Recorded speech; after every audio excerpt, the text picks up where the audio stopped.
ரிஷபராசி அன்பர்களே, ரிஷபராசிக்கு என்னங்க சொல்கிறது, பழைய பிரச்சனைகள் எல்லாமே முடிவுக்கு வந்துருச்சு. கடன் பிரச்சனை எல்லாமே தீரக்கூடிய ஒரு நேரமாக வந்துருச்சு. திருமணமாகாதவங்களுக்கு திருமணம் நடக்கக்கூடியதுக்கு ஒரு அரிய வாய்ப்பு அமைஞ்சிருச்சு. குழந்தை இல்லாதவங்க ரொம்ப நாளாக கஷ்டப்பட்டுருக்கீங்க அப்படின்னா இந்த வாய்ப்பை நீங்கள் தவற விட்றாதீங்க. அது ஒரு முக்கியமான பரிகாரம் நான் ஒன்று சொல்கிறேன். ஸோ அதை கண்டிப்பாக நீங்கள் வீட்டில் செஞ்சு பாருங்கள். அது ரொம்ப ரொம்ப ரொம்ப ஒரு முக்கியமான ஒரு நல்ல விஷயமாகவே அமையும். அதே மாதிரி நிறைய பேருக்கு உடல் ரீதியான உபாதைகள் இருந்திருக்கும். அந்த மாதிரி விஷயங்கள் எல்லாமே சரியாகுவதற்கு இனி வரக்கூடிய காலங்கள் ஒரு பொற்காலங்களாக அமைய போகுது அப்படின்னு சொல்லலாம். நிறைய பேர் ஒரு முக்கியமான விஷயம் நடக்கணும் அப்படின்னு வெயிட் பண்ணிட்டு இருப்பீங்க. ஒரு தொழில் ரீதியான விஷயமோ இல்லை வரவுக்கான விஷயமோ ஏதோ ஒரு விஷயத்துக்காக நீங்கள் தடைப்பட்டுகிட்டே இருக்குது சார். அது ஒரு லேண்ட் வாங்கலான் இருக்கோம், அது ஒரு வீடு வாங்கலான் இருக்கோம், ரொம்ப தடைப்பட்டுகிட்டே இருக்குது, ரொம்ப நாளாக கஷ்டப்பட்டுட்டு இருக்கோம். அந்த பிரச்சனைகள் எல்லாமே இனிமேல் சால்வ் ஆகும். ஆட்டோமேட்டிக்காக நீங்கள் விரும்பிய ஒன்று உங்களை நோக்கி வரக்கூடிய ஒரு நேரமாகவும் இனி வரக்கூடிய நாட்கள் அமைய போகுது. அது எல்லாமே தெளிவாக பார்க்க போகிறோம். இருந்தாலும் சில சந்தேகங்கள் இருக்குது சார் அப்படிங்கிறவங்க கீழே நம்பர் கொடுத்துருவேன். ஜஸ்ட் ஃபோன் பண்ணி உங்களுடைய ஃபோன் நம்பர், நீங்கள் உங்களோட ஃபோன் கீழே நான் நம்பர் கொடுத்துருக்கேன். ஃபோன் மூலமாகவே உங்களுடைய ப்ராப்ளம் எல்லாமே சால்வ் பண்ணிக்கலாம். நீங்கள் எதெல்லாம் மென்ஷன் பண்ணி சொல்லணும் அப்படின்னா, நீங்கள் பிறந்த தேதி, பிறந்த நேரம், நீங்கள் பிறந்த லொக்கேஷன் இதை சொன்னீங்க அப்படின்னா இன்றைக்கி உங்களுக்கு என்ன நடந்துகிட்ருக்கு, இனி உங்களுடைய வாழ்க்கையில் என்ன நடக்கும் அப்படிங்கிறது எல்லாமே A to Z நீங்கள் தெரிஞ்சுக்கலாம். பிரபல ஜோதிடரோட நம்பர் தான் கொடுத்துருக்கேன். நிறைய ஆக்டர்ஸுமே ஜோதிடம் பார்க்கக்கூடிய ஒரு நம்பர் தான் கொடுத்துருக்கேன். ஃபோன் மூலமாகவே நீங்கள் எந்த ஒரு விஷயமா இருந்தாலும் சால்வ் பண்ணிக்கலாம். சரிங்க, இதில் இந்த ரிஷபராசிக்காரர்களுக்கு மட்டும் எப்படி சார் இத்தனை நாள் நடக்கக்கூடிய பிரச்சனை எல்லாம் சால்வ் ஆகுதுன்னு போட்டுருக்கீங்க? இப்போ எவ்வளோ பெரிய பிரச்சனை நடந்துட்டு இருக்கு தெரியுமா? உங்களுக்கு என்ன தெரியும் லைஃப்பை பற்றி? எவ்வளோ கஷ்டங்களை தாண்டி வந்துருக்கு தெரியுமா? ஏன்டா வாழ்றோம்லாம் வந்துட்டுருக்கு சார் அப்படின்லாம் நிறைய பேர் சொல்லியிருப்பீங்க. சரி, இனி அந்த கவலைகள் இல்லை. வரக்கூடிய நாட்கள் பொற்காலமான நாட்கள், சந்தோஷமான நாட்கள், மகிழ்ச்சியான நாட்கள், நீண்ட ஆயுள் தரக்கூடிய நாட்களாக இனி வரக்கூடிய நாட்கள் அமைய போகுதுங்க. இது ஏன் அப்படிங்கிறத நான் முன்னாடியே சொல்லிடுறேன். சார், பட்ட கஷ்டமெல்லாம் பட்டான் அப்படின்னா ஒரு சைக்கிள் மாதிரி உங்களோட லைஃபு. ஒரு குறிப்பிட்ட இடத்துல ஒரு பஞ்சர் ஆச்சு அப்படின்னா ஒரு முள் குத்தி இருக்குது. கரெக்டாக சுற்றும் போது அந்த முள் மேலே இன்னொரு பாரம் இறங்குச்சுன்னா தான் இன்னும் அது குத்தும். அந்த காற்று உள்ளே இருக்கிற விஷயங்கள் எல்லாம் வெளியே போகும், பஞ்சராகி நிற்கும். ஆனால் உங்களோட பிரச்சனைகள் அந்த பஞ்சர் எல்லாமே போட்டு, உங்களோட பிரச்சனைகளுக்கான பஞ்சர் எல்லாம் போட்டு இப்போ சுத்த போகுது. உங்களுக்கு எந்த ஒரு வழியும் இல்லாமல் உங்களுடைய வாழ்க்கை நகரப்போகுது. சரி, இப்போ கடந்த காலத்தில் நீங்கள் எதிர்பார்த்துட்டு இருக்க ஒரு விஷயம் அப்படின்னு பார்த்தா பண வரவில் நீங்கள் இப்போ ஜீரோ. ஏதோ ஒரு வகையில் நீங்கள் கடன் பிரச்சனை தவிச்சிட்ருப்பீங்க. ஒரு 170% பேர் ரிஷபராசியில் கடன் பிரச்சனை தவிச்சிருப்பீங்க. ஒரு இஎம்ஐயாவது கண்டிப்பாக போயிட்டுருக்கும். இல்லை சார், பெரிய கடன் சொல்ல முடியாது, ஆனால் கடன் தான் சார், கட்ட முடியல சார் அப்படின்னு இருக்கிறவங்க மீதி ஆட்கள் இருப்பீங்க. இவங்க எல்லாருக்குமே வரக்கூடிய நாட்களில் ஏதோ ஒரு வகையில் பண வரவு வருவதற்கான ஒரு நாட்களாக அமைய போகுதுங்க. அது எந்த ரீதியானு சொல்ல முடியாது. ஒரு தொழில் ரீதியாகவோ உங்களுக்கு ஏதோ ஒரு லக்கு கிடைக்கலாம். இல்லை ஏதோ ஒரு லேண்டு சேல் ஆகாமல் இருந்து சேல் ஆகி உங்களோட கடன் பிரச்சனை தீர்க்கிற அளவு கையில் ஏதோ ஒரு அமௌண்ட் கிடைக்கலாம். இல்லை நகை சம்மந்தப்பட்ட விஷயங்கள் ஏதோ உங்களுக்கு லாபம் தரக்கூடிய ஒரு நேரமும் அமையலாம். ஸோ இந்த மாதிரி காலகட்டங்களை பொறுத்த வரைக்கும் உங்களுடைய வாழ்நாட்களில் நீங்கள் ரொம்ப கஷ்டப்பட்ட ஒரு விஷயம், சார் இதுக்காக நான் ரொம்ப மெனக்கட்டேன் சார், என்ன அவுட்புட்டே கிடைக்கல அப்படிங்கிறதெல்லாம் இப்போ வரக்கூடிய நாட்களில் கிடைக்க போகுது. ஒரு எக்ஸாம்பிளுக்கு நீங்கள் ரொம்ப நாளாக கேஸ் போட்டுட்டு இருந்தீங்க, அதில் ஒரு இரு தரப்பினர் போராடிட்டு இருந்தீங்க, பல நாட்களாக போராடிட்டு இருக்கீங்க அப்படின்னா 100%ல் ஒரு 60% மேலே இருக்கிறவங்களுக்கு சக்ஸஸ் ஆகிடும். மீதி இருக்கிற 40% தள்ளி போகுமே தவிர கேன்சல் அப்படின்னு வராதுங்க. உங்கள் பக்கம் நெகட்டிவாக தீர்ப்பு ஆகாது. ஸோ அந்த மாதிரி உங்களுக்கு நன்மைகள் நடக்கிறதுக்கான அதிக வாய்ப்புகள் இந்த ரிஷபராசிக்கு தற்போதைய காலகட்டத்தில் நடக்க போகுது. சரி, இப்போ இவங்க எதெல்லாம் ஜாக்கிரதையாக இருக்கணும்? திருமணம் ஆகாதவங்க திருமணம் நடக்கிறதுக்கு என்னெல்லாம் பண்ணணும்? குழந்தைகள் இல்லாதவங்களுக்கு குழந்தைகள் வருவதற்கு எந்த வழிபாடு உங்களுக்கு சிறந்தது? என்ன செய்தால் இந்த தவறுகள்லாம் சரியாகி உங்களுடைய முன்னோர்கள் பாவமெல்லாம் விலகி கடவுள் வழிபாட்டின் மூலமாக உங்களுக்கு நன்மை கிடைக்கும் அப்படிங்கிறத இந்த வீடியோவில் நம்ம சொல்ல போகிறோம். நிறைய பேருக்கு தனிப்படையான ஒரு ஜோதிடம் பார்த்து அதெல்லாம் கிளியர் பண்ணிக்கணும் அப்படிங்கிறவங்களாம் கீழே ஃபோன் நம்பர் கொடுத்துருவேன். ஃபோன் மூலமாகவே நீங்கள் கேட்டு தெரிஞ்சுக்கோங்க. ஏன்னா ரிஷபராசிக்கு இப்போ நம்ம பொது பலன் தான் சொல்லிட்டு இருக்கோம். வரக்கூடிய நாட்களில் பொது பலன் இது. இந்த பொது பலனில் 10 கோடி பேர் 20 கோடி பேர் இருப்பான் ரிஷபராசியில். ஸோ எல்லாருக்கும் இது நடக்குமானா அது டவுட்டு தான்.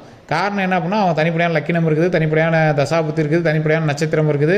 அவங்களோட லைஃப்பில் நடந்த சில விஷயங்கள்னால அவங்களுடைய சுற்றி இருக்கக்கூடிய ராசிகள் எல்லாமே அவங்களோட கம்பைனில் தான் இருக்கும். அப்போ அதற்கு தகுந்தாற் போல தான் உங்களுடைய நன்மைகளும் தீமைகளும் சேர்ந்து நடந்துட்டு இருக்குங்க. ஸோ நன்மைகள் மட்டுமே நடக்கணும் அப்படின்னா உங்களுடைய தனிப்படையான ஜோதிடத்தை பார்த்து அதுக்கு தகுந்தாற் போல் நீங்கள் நடந்துக்கணும். ஸோ அதுக்கு தான் கீழே ஃபோன் நம்பர் கொடுத்து ஃபோன் பண்ணி கேட்டுக்காங்க. சரி சார், இப்போ இந்த ரிஷபராசிக்கு கடந்த காலத்தில் தொழில் ரீதியான விஷயங்களில் சில சிக்கல்கள் கண்டிப்பாக இருந்திருக்கும். அதில் கடன் ரீதியான விஷயங்களை மாட்டிருப்பீங்க. சிலர்கிட்ட பணத்தை கொடுத்து ஏமாந்த சில விஷயங்களும் நடந்திருக்கலாம். அதே மாதிரி உங்களுக்கு இந்த விஷயத்தை செஞ்சு தரேன் அப்படின்னு உங்கள்கிட்ட பணத்தை வாங்கிட்டு ரொம்ப இழுக்கடிச்சிட்டு இருக்கிற நாட்களும் உங்களுக்கு இருக்கலாம். நிறைய பேமெண்ட் டிலே உங்களுக்கு இருக்கலாம், பில் பாஸ் ஆகாமல் இருக்கலாம். நிறைய இந்த மாதிரி இழுவைகள் இருக்கக்கூடிய ஒரு சில விஷயங்கள் நிறையாவே உங்களுக்கு இருந்துருக்கு அப்படின்னு தான் சொல்லணும். இந்த பிரச்சனைகள்லாம் வெளிவிடுவதற்கு ஒரு முக்கியமான ஒரு நாட்களாக வரக்கூடிய நாட்கள் அமைய போகுதுங்க. திருமணம் நடக்காதவங்க கண்டிப்பாக நீங்கள் இந்த வாய்ப்பை பயன்படுத்தி திருமணம் செய்வதற்கான ஸ்டெப் ஸ்டெப்பை வந்து எடுங்க. இதற்கு மேலே நன்மைகள் தான் அப்படின்னே சொல்லலாம், தெளிவாக சொல்லலாம். சரி, இந்த நாட்களில் நீங்கள் திருமணம் நடக்காதவங்க வணங்க வேண்டிய முக்கியமான தெய்வம், எல்லாரும் வணங்க வேண்டிய தெய்வம் ஃபஸ்ட்டு குலதெய்வம். அடுத்து நீங்கள் கண்டிப்பாக வணங்க வேண்டிய தெய்வம் அப்படின்னு பார்த்தீங்கன்னா திருப்பதி ஏழுமலையான். சார், திருப்பதி ஏழுமலையான் தனியாக இருக்கிறாரு, செல்வம் சம்மந்தப்பட்ட விஷயங்களுக்கு மட்டும்தானே அவர் வணங்குவார் அப்படின்னா உங்களுடைய வாழ்க்கையில் திருப்பங்களை தரக்கூடிய ஒரு நாட்களாக இனி வரக்கூடிய நாட்கள் அமையப்போகுது. ஏன், இழுவையில் இருந்த விஷயங்கள் எல்லாமே சரிப்பட்டு வரணும் அப்படின்னா நீங்கள் வந்து கண்டிப்பாக வணங்க வேண்டிய ஒரு தெய்வம் திருப்பதி ஏழுமலையான் தான். ஸோ திருப்பதி ஏழுமலையானோட வழிபாடு பண்ணிங்க அப்படின்னா கடன் பிரச்சனை இருக்கிறவங்களுக்கு கடன் சொல்யூஷன் சால்வ் ஆகுது. திருமணம் நடக்காமல் இருக்கிறவங்களுக்கு திருமணம் வாய்ப்பு கைகூடி வருது. ஸோ திருப்பதி ஏழுமலையான வழிபாடு கண்டிப்பாக இனிமேல் உங்களுக்கு தேவை. அதுவும் இப்போ கரண்ட்டில் உங்களுக்கு கண்டிப்பாக தேவை அப்படின்னு தெளிவாக தெரிஞ்சுக்கோங்க. இதே மாதிரி பக்கத்தில் இருக்கிற பெருமாள் கோயிலுக்கு கூட நீங்கள் போய் வணங்கலாம், பிரச்சனையே கிடையாது.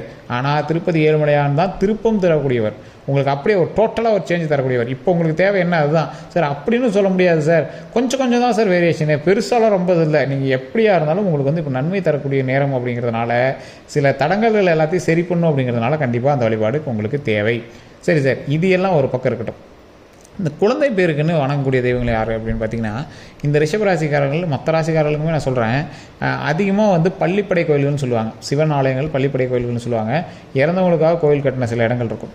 அதே மாதிரி உங்களுடைய குலதெய்வம் வந்து எப்போவுமே குழந்தை பாக்கியத்து குலதெய்வ வழிபாடு கண்டிப்பாக தேவை. எந்த ஒரு கோவில் வந்து இறந்தவங்களுக்காக கட்டியிருக்காங்களோ, ஒரு எக்ஸாம்பிளுக்கு இப்போ சித்தர்கள் கோவில் கணக்கம்பட்டியெல்லாம் பார்த்திங்கன்னா சித்தர்கள் கோவில், பழனி போகர் சன்னதி இருக்கும், அங்கே முருகர் வணங்கிட்டு போகர் வணங்கிட்டு வந்தீங்க அப்படின்னா அது ஒரு மிகப்பெரிய பாசிட்டிவ் வைப்பு. ஸோ இந்த மாதிரி ஒவ்வொரு இடங்கள்லையும் ஒரு மனிதன் இறந்து அவர்களை கடவுளாக வணங்கக்கூடிய ஒரு இடத்துல நீங்கள் போய் வணங்குனீங்க அப்படின்னா குழந்தை பாக்கியம் 100% கிடைக்கும். இது நிறைய பேர்த்துக்கு தெரியாத ஒரு விஷயம். அதே மாதிரி அங்காளம்மன் கோவில், மேல்மலையனூர் அங்காள பரமேஸ்வரி கோவில் உங்களுக்கு தெரியும். ஸோ அந்த கோயிலில் போய் வணங்குனீங்க அப்படின்னா சூப்பரான பவர், குழந்தை பாக்கியத்துக்கு ஒரு மிகப்பெரிய ஒரு சக்தி வாய்ந்த கோயில் அந்த கோயில். எப்படி சார் மற்றது மட்டும் இறந்தவங்களுடைய இது சொல்கிறீங்க, அங்காள பரமேஸ்வரி கோயில் மட்டும் அங்கே போயிட்டு வாங்க அப்படிங்கிறீங்க, அப்போ என்ன சம்மந்தம்? அந்த கோவில் சுற்றி இருக்கக்கூடிய இடங்கள் எல்லாம் சுடுகாடுங்க, பாதி இடம் வந்து சுடுகாடு. அதே மாதிரி திருவண்ணாமலையோட மேல்மலையினோரையோட கதையெல்லாம் கேட்டிங்க அப்படின்னா உங்களுக்கு நீங்களாம் வியந்து போயிடுவீங்க. கவாலம் இருக்கக்கூடிய ஒரு இடம், ஸோ அதெல்லாம் நீங்கள் கேட்டிங்கன்னா வியந்து போயிடுவீங்க. அதுவுமே இறந்தவர்கள் அதிகமாக இருந்த ஒரு இடம். இன்றைக்கும் திருவண்ணாமலையும் பார்த்திங்கன்னா சித்தர்களுடைய ஜீவ சமாதி அதிகம். அந்த கோயில்லையும் மேல்மலையனூரில் வந்து பார்த்திங்கன்னா இறந்தவர்களை சவம் செய்து அந்த இடத்துல வந்து பூஜைகள் செய்து மயான கொள்ளை நடத்தக்கூடிய ஒரு இடம், அவ்வளோ பவராக இருக்கக்கூடிய ஒரு இடம். அந்த இடத்துல வந்து குழந்தை பாக்கியம் இல்லாதவங்களுக்கு குழந்தை தருவதற்காகவே அமாவாசை நாட்களில் பல பூஜைகள் நடந்துகிட்டு இருக்குது. ஸோ அந்த பூஜையெல்லாம் நீங்கள் போய் முடிஞ்சால் கலந்துக்கோங்க, மிகப்பெரிய நன்மை கொடுக்கும். இல்லை சார் அவ்வளோலாம் போக முடியல அப்படிங்கிறீங்க, வீட்டிலேருந்தே வணங்குங்க. வீட்டில் இருந்தே ஸ்ரீ அங்காள பரமேஸ்வரி அம்மா நினச்சி வணங்க, மிகப்பெரிய நன்மை கிடைக்கும். பக்கத்தில் இருக்கிற எந்த ஒரு கோவிலாக இருந்தாலும் போய் வணங்கிட்டு வாங்க. அதில் முக்கியமாக முருகர் கோவில், அங்காள பரமேஸ்வரி கோவில். குழந்தை பாக்கியம் இல்லாதவர்களுக்கு மிகப்பெரிய வரம் தரக்கூடியவர் அங்காள பரமேஸ்வரி, முருகர், 2 கோவில். இந்த கோயிலில் நீங்கள் வணங்கிட்டு அங்கே இருக்கிற யாருக்காவது ஏதாவது ஒரு உணவோ இல்லை ஏதாவது ஒரு விஷயம் வந்து செஞ்சு கொடுத்துட்டு வந்தீங்க அப்படின்னா மிகப்பெரிய நன்மை கிடைக்கும். ரிஷபராசிக்காரர்களுக்கு இது ஒரு முக்கியமான ஒரு வாய்ப்பாக இந்த வீடியோவை எடுத்து பயன்படுத்தி நீங்கள் வந்து தெரிஞ்சுக்கோங்க. முன்னாடியே நான் சொல்லிட்டேன், கடன் பிரச்சனை தீர்வதற்கும் திருமண தடைகள் நீங்குவதற்கும் திருப்பதி ஏழுமலையானோட வழிபாடு கண்டிப்பாக தேவை. அதற்குமே நீங்கள் வந்து பார்த்தீங்கன்னா சனிக்கிழமை நாட்களில் ஒரு கோவில்லையோ இல்லை வேறு ஏதாவது ஒரு இடத்துல புளியோதரை, அதாவது புளி சாதமோ அல்லது எலுமிச்சை சாதமோ தயிர் சாதமோ இல்லை ஏதோ ஒன்று வந்து அங்கே இருக்கக்கூடிய மக்களுக்கு சனிக்கிழமை தோறும் ஒரு 4 பேர்த்துக்காவது அங்கே போய் கொடுங்க. அதனால் உங்களுடைய பாவங்கள் குறையும், புண்ணியங்கள் ஏறும், கடன் பிரச்சனைகள் தீரும், உடல் ரீதியான உபாதைகள் எல்லாமே சரியாகும். நீங்கள் ஜாக்கிரதையாக இருக்க வேண்டிய ஒரு முக்கியமான விஷயம் வாகன ரீதியான விஷயங்களில் கொஞ்சம் ஜாக்கிரதையாக இருங்க. மற்றபடி இனிமேல் உங்களுக்கு ஓப்பன் டோர், உங்களுக்கு ப்ராப்ளம் எல்லாம் சொல்யூஷன் எல்லாமே சால்வ் ஆகக்கூடிய ஒரு நேரம். நிறைய பேர் இல்லை சார் எல்லாம் ராங்காக சொல்லிட்டு இருக்காங்க அப்படின்லாம் நீங்கள் சொல்லுவீங்க, ஒன்றும் கிடையாது. 100க்கு 80% உங்களுக்கு வந்து ப்ராப்ளமே கிடையாது, நீங்கள் ஜாலியாக மூவ் ஆகலாம். மீதி இருக்கக்கூடிய அந்த 20% பேர் கொஞ்சம் பார்த்துருக்கணும், அவ்வளோதான். தொழில் ரீதியான விஷயங்களில் கவனம் தேவை, வாகன ரீதியான விஷயங்களில் கவனம் தேவை. மற்றபடி உங்களுக்கு ஒன்றும் பெரிய இதெல்லாம் கிடையாது. உடல் ரீதியான விஷயங்கள் எந்த ஒரு விஷயமா இருந்தாலும் உடனே டாக்டரை பார்த்து செக் பண்ணிக்கணும். ஸோ அதை வந்து ஜோதிடத்து ரீதியாக நம்பிட்டு நீங்கள் வந்து வெயிட் பண்ணிட்டு இருக்கக்கூடாது. அது மட்டும் தானே தவிர உங்களுக்கு எந்த ஒரு இஷ்யூவும் கிடையாது. அதே மாதிரி நீங்கள் திருப்பதி ஏழுமலையான் வழிபாடு எப்பவும் போல் பண்ணுங்கள். குழந்தை வரம் வேண்டுபவர்கள் முருகரையும், அதே மாதிரி இறந்த மனிதர்களோட கோவில்கள் எதுவாக இருந்தாலும் சரி, கணக்கம்பட்டி சித்தர் கோவில் இருக்கும், அதே மாதிரி சிவாலயத்துக்கெலாம் போனீங்கன்னா ஒவ்வொரு கோவிலுக்கும் ஒவ்வொரு வகையான பேர் வச்சு அழைச்சிருப்பாங்க. பள்ளிப்படை கோயில்களாக இருந்துச்சு அப்படின்னா இன்னும் பவர் அதிகம். ஸோ அந்த மாதிரி கோயில்கள் நீங்கள் வணங்கினீங்க அப்படின்னா மிகப்பெரிய நன்மை. அங்காள பரமேஸ்வரி கோயில் மேல்மலையனூர் மிக பெரிய நன்மை. ஸோ முடிஞ்சால் அந்த கோயிலுக்கு நீங்கள் ஒரு டைம் போயிட்டு வாங்க, அது மிகப்பெரிய நன்மை தரக்கூடிய ஒரு கோவிலாகவும் இருக்கும். ஸோ இதுதான் வந்து நான் உங்களுக்கு சொல்லணும் அப்படின்னு ஆசைப்பட்டது. இது உண்மை அப்படின்னா மறக்காம கமெண்ட் செக்ஷனில் பதிவிடுங்க. ஏற்கனவே இந்த கோயிலுக்கு போனவங்க அல்லது இந்த மாதிரி விஷயங்கள் உண்மை தான் சார், இதை நாங்கள் ட்ரை பண்ணி பார்த்துருக்கோம் அப்படிங்கிறவங்க கண்டிப்பாக கமெண்ட் செக்ஷனில் பதிவிடுங்க. அதே மாதிரி இனி வரக்கூடிய வீடியோக்களில் ஒவ்வொரு விஷயமும் சொல்ல போகிறேன். இந்த விஷயங்கள் செய்து இதனால் பலனடைந்தவர்கள் மறக்காமல் கமெண்ட் செக்ஷனில் பதிவிடுவாங்க. ஸோ அந்தளவுக்கு தெளிவாக இது செஞ்சால் இது நடக்கும் அப்படிங்கிறத ஆப்டாக உங்களுக்கு எல்லாமே ஃப்ரீயாக அதில் வந்து நம்ம சொல்ல போகிறோம். ஸோ அது எல்லாத்தையும் நீங்கள் வந்து தெரிஞ்சுக்கிட்டு அதே மாதிரி நீங்கள் வந்து வீட்டில் ட்ரை பண்ணி பாருங்கள். எதுவுமே ரொம்ப செலவு பண்ணியெல்லாம் பண்ணுங்கிற அவசியமே கிடையாது. கீழே ஃபோன் நம்பர் இருக்குது, அதில் ஃபோன் பண்ணி நீங்கள் வந்து உங்களோட டவுட்டு கிளியர் பண்ணிக்கலாம். ஸோ இது மாதிரி உங்களுக்கு வேறு எந்த கருத்துக்கள் இருந்தாலும் மறக்காம கமெண்ட் செக்ஷனில் பதிவிடுங்க. அதே மாதிரி இந்த வீடியோ நீங்கள் வந்து ஃபேஸ்புக்கில் பார்த்துருக்கீங்க அப்படின்னா ஃபாலோ பண்ணிக்கோங்க. யூடியூப்பில் பார்த்துருக்கீங்க அப்படின்னா சப்ஸ்கிரைப் பண்ணி பக்கத்தில் பெல் பட்டன் ப்ரெஸ் பண்ணி அதில் ஆல் அப்படின்னு கிளிக் பண்ணிக்கோங்க. எல்லோரும் நன்றி நண்பர்களே.